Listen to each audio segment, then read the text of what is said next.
that okay? Yeah. Or do you want me to?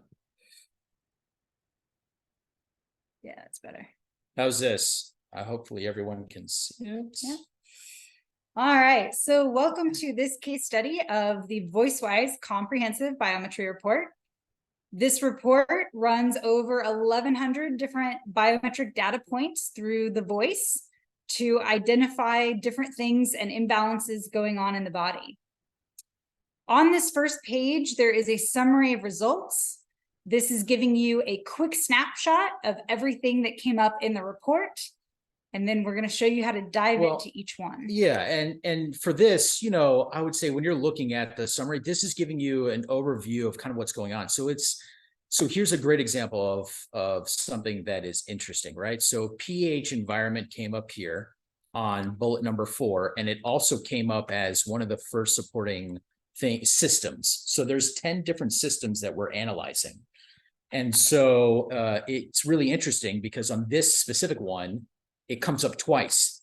It's always going to come up as the 4th item in the report, but not always the 3rd item. When it comes up both like this, that's telling me that the pH environment internally is not doing that good, right? It's needing a lot more support than normal because it's not just coming up here as a major supporter, right? That there's only 2 systems out of 10 that are being named. Yeah. So for it to come up twice like this on the first page is very significant. And again, if you just have any questions, just if you want to just type them into the chat. That would be just best. Gonna say on my report, it's 2 and 4. Yeah, so if it's 2 and 4, that means it's actually, so it goes in order. And that's a great question. So like the first system means that it's the highest priority of the 10. Oh man, I keep doing that. And then the second one is the second highest priority that needs to be supported. So the fact that it comes up now as number 1 and number 4, then that's even more so that the pH environment going on internally could be one of the major culprits that's causing the body into a state of disharmony or dis-ease, or whatever symptoms you might be going through. The pH environment might be the most predominant thing. And number 4 will always be pH environment. Yes. Because pH is so important for so many different functions. What changes is the priorities of the system. So again, when it does show up twice like that, that means just by focusing on changing the pH, we're going to make a really positive impact on multiple systems at once. And so, yeah, and so that's why you want to definitely pay attention to even the first page, because it can show you quite a bit, not just the pH environment, but also the different organs and systems, meaning, right, the fact that breast came up and pH came up. Breast is huge because that's lymphatic tissue. It's not just your immune support. It does a lot of different functions, but that's your main lymphatic drainage.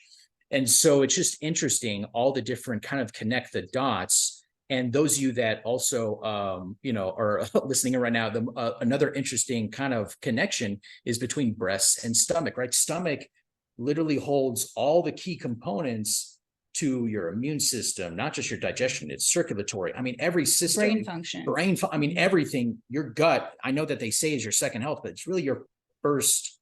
It's your second brain. It's your first brain, right? So that's your primary thing. If you can get your gut biome good, then almost everything else is easier for it to fall into place. You have more neurons in your gut than you do in your head.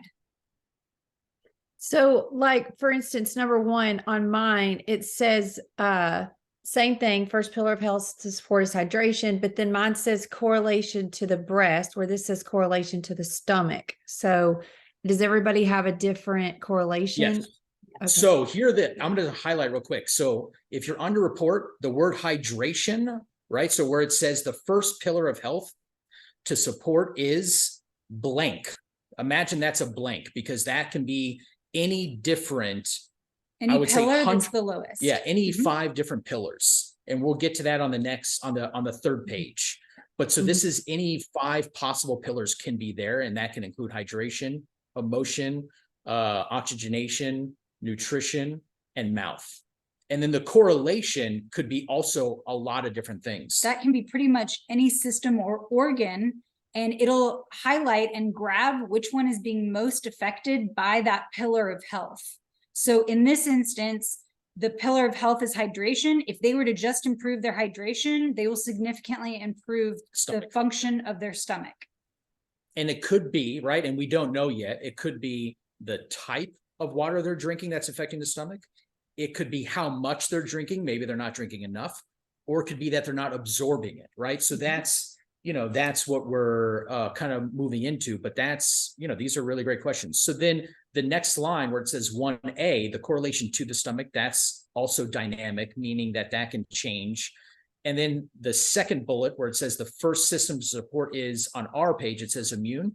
For you, it could also be many different organs or systems. It could be circulatory, respiratory, hormones, pH, skin, nails. Yeah. So those will be the 10 different systems that you'll see on page 3 and 4. Mm-hmm.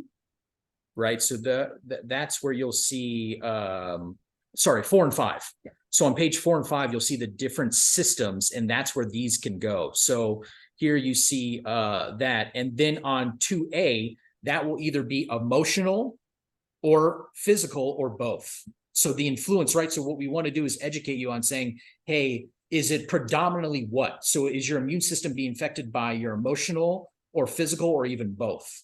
And as we know, there's a lot of research on the National Health and what is the other one? National Institute of Health. And oh my God, I'm drawing a blank. But there's a bunch of research on the emotional connection to pretty much anything, right? Not just immune system. I mean, it affects everything. I mean, they've done a lot of studies on how that works. And this could be stress. It doesn't necessarily mean the emotional side of you being emotional. It could even be stress is what it's gathering. Mm-hmm. And then on the next line, right, 2B, you have 3 different organs. Those are going to be also different for every person. And these are going to be the organs that are contributing on the emotional side to this primary system. Yeah. So for this, in this case, it's the breast, the kidneys, and the thymus that are having an emotional influence on how strong this person's immune system is. So if it's not just stress, if they say, well, my job isn't really that stressful, or I'm busy, but I manage it really well, then we would want to dig a little bit deeper on the emotional side and say, okay, here are some potential correlations. See if this resonates for you. Breast represents self-nurturing. Kidneys represent self-criticism, fear, and something, primarily fear and self-criticism, but fear is the predominant one. Thymus is an immune regulator as well. So what again, if you don't have an organ there? Like I don't have an organ in B.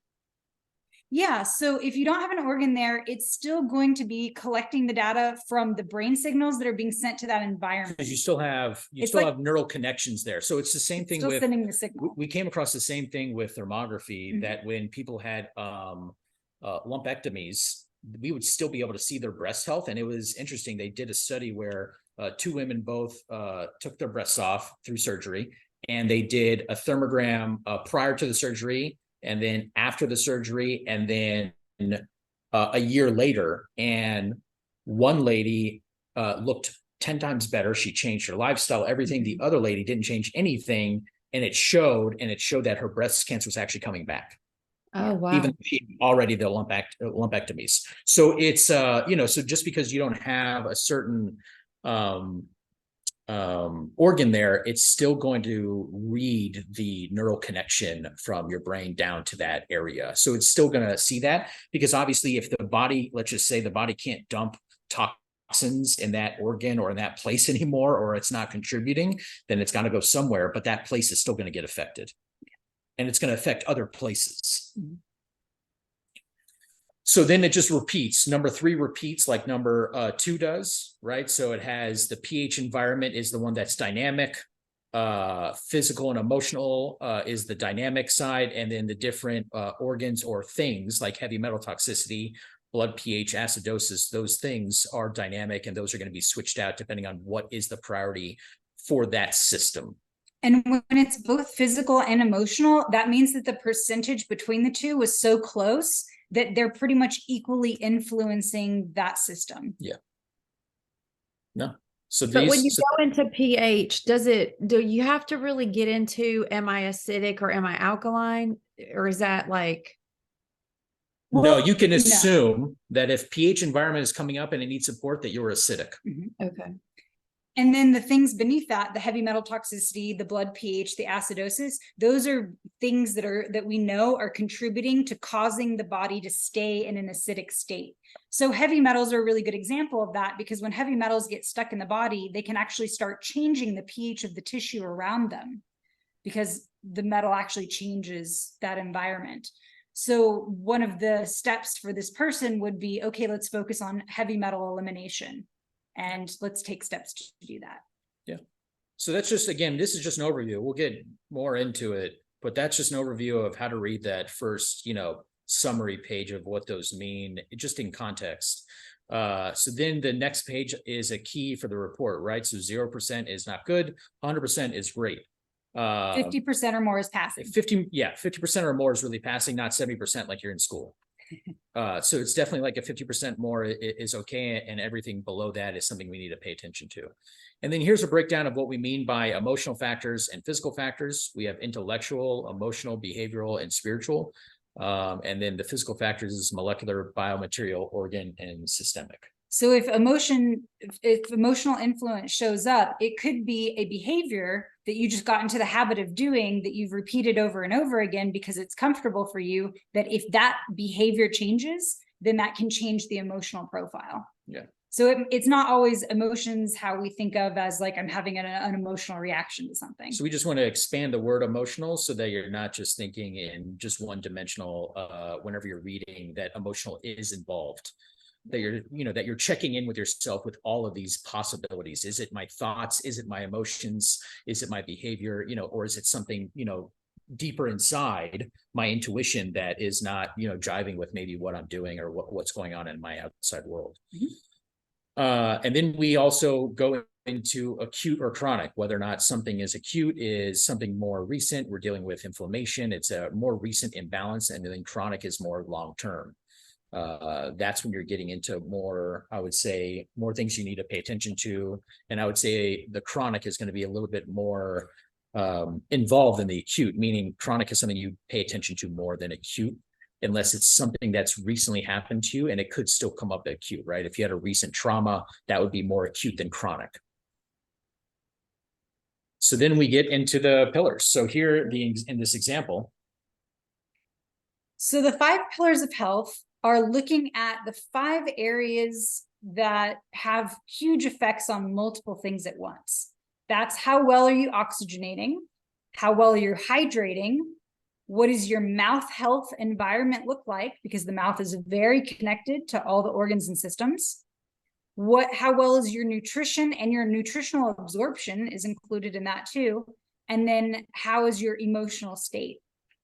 So these pillars also each have percentages. And again, remember 50% or more, we consider passing.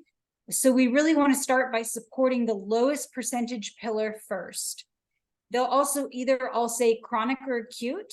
And it's more often that these come up chronic. That's the most common way for these to show up, because a lot of us are, stressed one way or the other. Yeah, and as you can see, these are also dynamic, right? You see that it says stomach under this pillar, right? And that's what it showed up on that first page. But all the other pillars also have major organs that are also contributing to that specific thing. Right. So for this person, in particular, they actually have lungs show up 3 different times. Even though that's not the pillar that needs the most support right now, we're thinking in the future, okay, we know that we might need to address lungs in some capacity, or as we address each one of these pillars, that will also have a positive impact on the lung function itself. Yeah, so a pillar is a major thing. So that's going to be your first kind of go-to. And the great thing is we kind of start you off with something to do, right? And we're going to be creating new content all the time so that you can get access to not just step 1 and step 2, but definitely more resources that will go beyond this. for you. But this is just to get you started, especially if you're doing, again, if you're not doing an appointment with us and you're doing health at home, we're going to give you the best first step to take based off of what your score is and what's going on. So your pillar is always going to be your number one starting point. That's where you want to start first.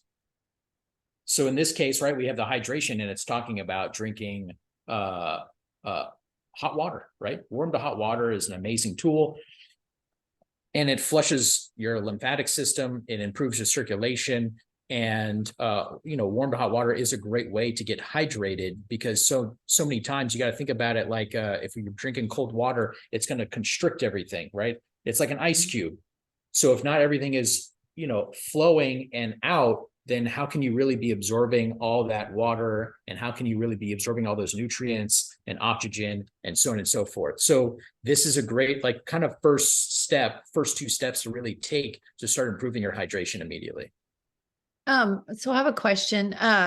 My biggest question has always been, and it's so almost impossible to find online, is what is the best water to drink? I have 2 complaints. First of all, in Florida, drinking hot water and you're 48 with hot flashes is literally horrible. Oh no, I hear you. I mean, when, in Texas, warm water, or I remember when my dad went to India and they would still drink hot water to cool down. Yep. It was the weirdest thing. It would be 120, 130 monsoon season, middle summer. And the people, no, you need to drink hot. And he's like, no, I want to take, a cold shower. I want to drink cold water. He goes, no, if you do that, it's going to actually make you hotter. Wow. It's the weirdest thing. But the reason. Oh, well, that's like the landscapers here. They wear long sleeves and pants because it traps moisture. Instead of if you wear a tank top and shorts, you're going to burn up. Yeah. So when you have that hot water, the heat has to go somewhere. So the body is actually forcing you to release more heat when you're in that heat. Or it's like in Saudi Arabia, you'll see people walking around with black umbrellas. Yeah. Mm-hmm. But that's supposed to be absorbing all the heat. Why would you want to absorb more heat? Why wouldn't you do white umbrella? Right. Yeah. It's such interesting nuances, but again, I mean, I hear you for sure, but I can tell you that the warm to hot water is. But back to the other question, what the quality?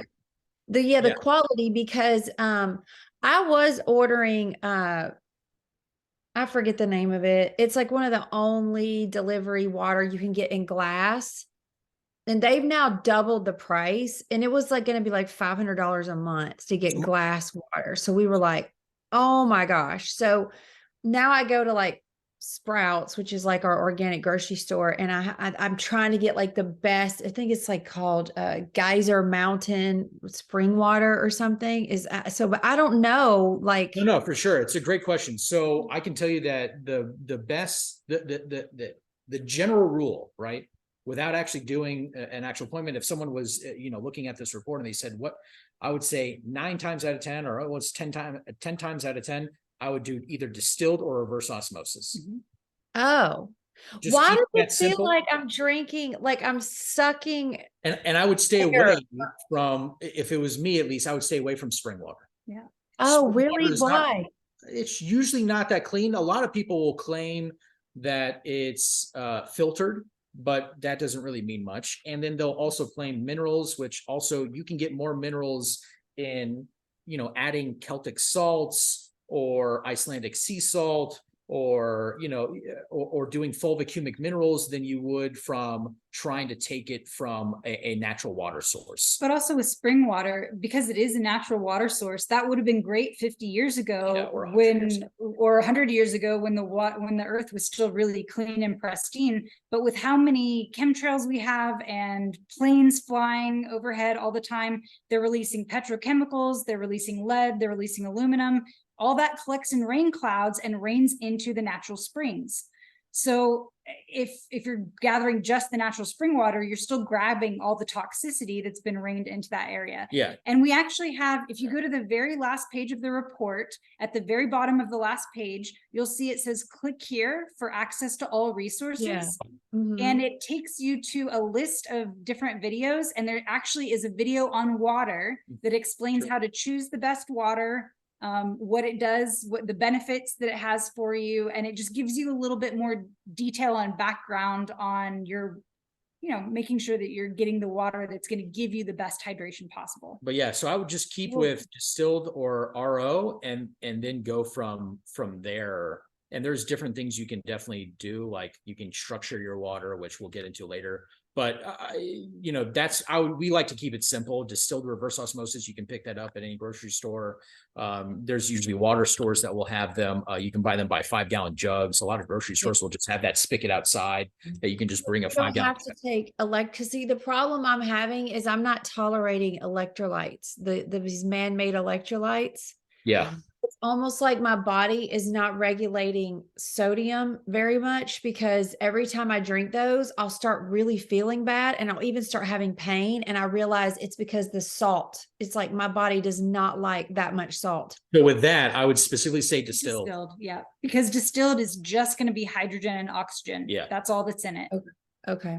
Yeah. So I don't have to worry about supplementing with like, could I do like celery juice or like veggie juices instead to like get minerals that way? Oh yeah. Again, you'll get way more absolutely. minerals from that kind of stuff, juicing and all that, than you would ever get with water. And you really want to separate your hydration from your minerals, electrolytes, and vitamins anyway, because anytime you add something to water, it changes the information it's giving the body. Yeah. Lemon water is a really good example of that. You drink lemon water and the body goes, yay, liver tonic. It doesn't separate out the lemon for the liver and the water for the hydration. You have to also drink the plain water in order to get the hydration part. Yeah. Oh, okay. Okay. Yeah. So it's good. I mean, these are great questions for sure. All right. So now we're on to the next page where it's called the Masters of Function. And these are the top priorities. So this is grabbing the 2 systems that are coming up as needing the most support for you. So with this first one, it's the immune system. And as we saw on the summary, the emotional score is lower than the physical score, which means the emotional side needs more support to get up past that passing grade of 50%. And so you would be able to click on this learning resource here to be taken to a video that goes into those aspects a little bit deeper and gives you some at-home solutions. And then over here, it again lists what are the areas or the specific organs that are contributing to this score being low. And this is always going to be related to the lowest percentage score, whether it's physical or emotional, or if they're very close, it'll say both, like on this next one. Because on the pH, these are close enough in percentage that it's not? No. Oh, it's all good. Sorry. No. But if they're a little closer, it will show you. Yeah, it'll say show physical and both. emotional. But as you can see, this one is just far enough also where emotional is the predominant factor still, even with the pH of the environment. Both on the first page? I don't know. Yeah. Oh, nope, it does. Okay. Sorry. Fair enough. Well, normally that would be. Yeah. Yeah. So that will definitely be more clear and we'll fix that. And again, it's always good. And we always try to get feedback or sometimes we catch ourselves with things that we need to correct. So, but yeah, so this is probably either just within reach or just out of reach of physical and emotional. But obviously you can see that emotional is the predominant one. Yeah. But then what we really want to look at is what is the most impactful factor. So if you were looking at this report and deciding how should I create my own protocol, the first thing you want to address is whichever pillar came up. So for this person, the first thing they want to focus on is hydration. The second thing you want to focus on is whatever this most impactful factor is down here on this third page. And that's because this is going to be the one thing that you can address that's going to change more than one system at the same time. So you're going to be able to click on this learning resource and see exactly which steps you should take to start addressing the second thing that you need to focus on. And additionally, like we mentioned just recently, that you can go to the last page, click on all the resources and get access to about 30 to 40 that we have right now. And there's definitely ones on mouth specifically that you can watch to be able to help your mouth, and obviously then that will affect your digestive and lymphatic system immediately. So there's a lot of great things that you can do. You know, with the mouth, for example, I mean, look at your toothpaste, look at, you know, flossing, Add a look tongue scraper.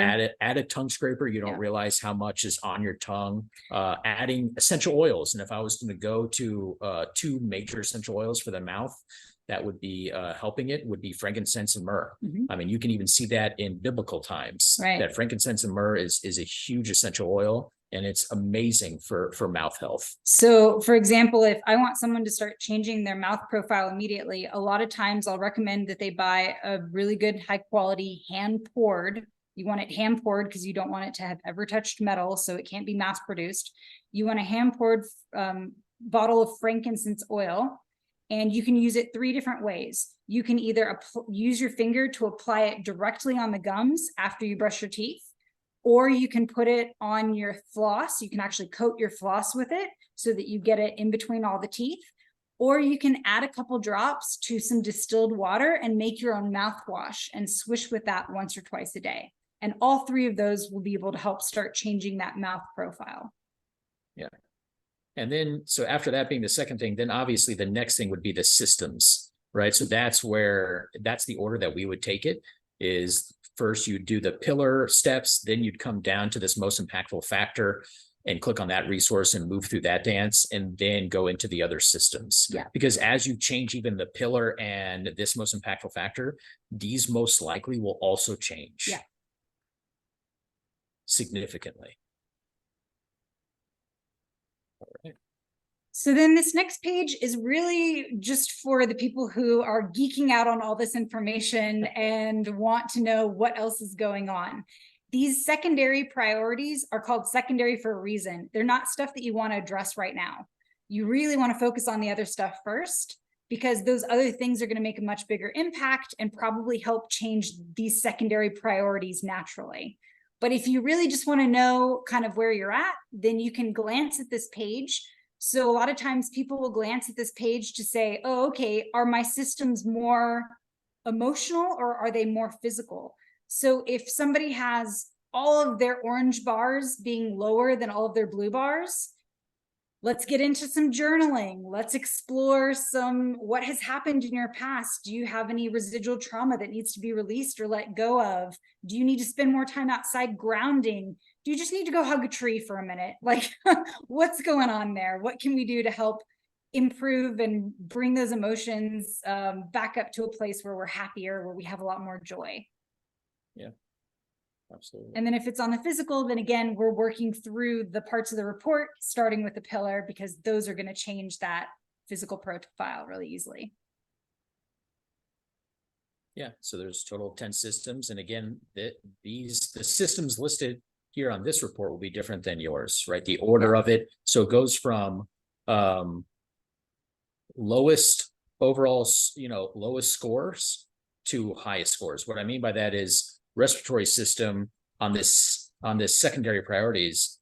This is the most concerning is the respiratory system, and the least concerning is going to be your musculoskeletal system for this person. Yeah. Because it's listed on the bottom right-hand side. So it just goes from everything's in order. Least to greatest. Yeah. Just like on the previous page, it listed immune first and then pH. But for you, Michelle, it listed pH first and then something else. Right. So it's going always in priority of least to greatest pretty much on every page. And when pH comes up, one of those additional resources that you're going to find on that last page when you click all resources is going to be an acid alkaline food chart. So that's another thing that you can use to get started on the pH stuff right away. So now here on this last page, this is literally all the major organs, and it's listed alphabetically. It's not listed from lowest percentage here. It's listed alphabetically because we thought that'd be easier. We thought about doing percentage, but then we're like, no, it'll be easier to reference for people if it's alphabetical. So you have different components, right? So adrenals will always be in the same place. Chronic will be different, right? It could be chronic or acute there. And then your percentage, this percentage is different than the other ones that you saw. The other ones you saw 2 different scores. You saw it a physical score and an emotional. Here, this combines them and averages them out to give you a total wellness score for your adrenals, for example. And then it tells you if it's physical or emotional. If it says that it's significant, right, that means there was a significant difference between the emotional score and physical score that we had to say it. Yeah, it was such a huge difference that we had to specify that it is significantly more emotional than it is physical. Yeah. So when you see, like, for example, physical, right, in the next one on appendix on our screen, it says physical for appendix. That just all that tells us is that it's the scores were pretty close still. Mm-hmm.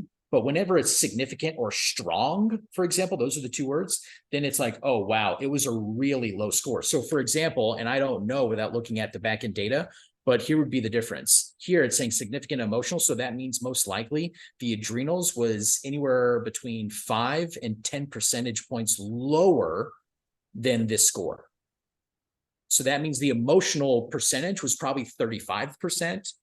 And the physical score was 45%, which makes it a 41% overall total percentage, right? So that it's just giving you a significant, and then here the physical, right? On the appendix, it's 54%. Most likely the physical score was probably 53%, you know, and the emotional score was 54, giving it a 54 percentile, right? I mean, it's going to be very, very small. So it's pretty much right there, but it's not as, you know, significant. That's why we wanted to add that word to really draw attention to this being the emotional side being a lot lower. And one of the reasons why we wanted to list everything out like this and have overall percentage scores is so that if you decide to do this, say once a month, to just kind of track your progress and continue to move through different stages of healing, you can literally take this last page and put them side by side and say, okay, which of my scores improved and which of them went down? And then that'll also give you a good idea of how your body is trending during the healing process. And we are working on automating that so that you don't have to compare it. Yeah. It will be able to figure out how to automatically compare that for you so that you can quickly see the ups and downs of things as you move through different, you know, healing processes. Yeah. So again, at the very bottom, as we list out all these things, right? So we're listing out, I mean, 32, I think, different organs and systems that you were able to see. Then if you're like, okay, well, what if something like, for example, let's just say spleen, right? Spleen wasn't listed anywhere. You know, spleen is a 40%, and I want, you know, I've had spleen issues and I want to focus on that. Again, my true recommendation is to go here where it says click here for full list of health resources, and we're going to be continuously adding stuff to this so that you can keep learning and diving into your own health and doing it at home and doing it inexpensively, hopefully. Yeah. And the last thing to point out is that, like you said, we have it'll either say emotional or physical, or it'll be both, or it'll be significant, or it'll be strong. Strong is worse than significant. And by worse, I mean it's more focused on the physicality. So strong physical means this is super, super physical. Significant emotional means it's definitely much more emotional than physical, but it's not as strong as strong is. So strong is the lowest score, then significant, then just listed either emotional or physical, if you want to put it in order. Yeah. All right. All right. So we're gonna stop the recording part. And that's kind of like an overview of this one. And again, every week we're going to be doing, or, you know, even after the Thanksgiving side, we're going to be going every month and going over a new type of report and, you know, answering questions for sure.